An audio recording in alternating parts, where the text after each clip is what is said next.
शरीरावरती जे काही चिन्ह आहे त्याला आपण विश्वरूप दर्शन असं म्हणतो. गुरुजी ते आपल्याला सर्व चिन्ह सांगत आहेत. आपण सर्वांनी इकडे लक्ष द्या.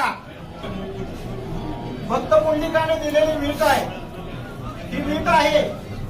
त्या विटेवरती जे उभा आहे मुक्तकेशी नावाची दासी होती. त्या रूपाने नाजूक होत्या. त्यांना नाजूक असलेलाचा गर्व होता.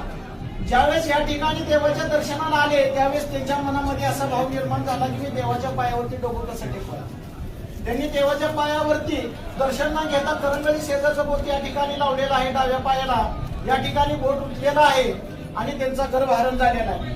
ही कृष्ण अवतारातील गुरराखाची काठी आहे. पितांबराचा सोगा आहे. डाव्या हातामध्ये शंख आहे. उजव्या हातामध्ये कमल पुष्प आहे. कमरेला वासनी वेलाचा कळतोडा. अर्धांगी रुक्मिणी मातेला बसण्यासाठी दिलेली जागा आहे. ब्रह्मदेवाचे जन्मस्थान नाभी कमल.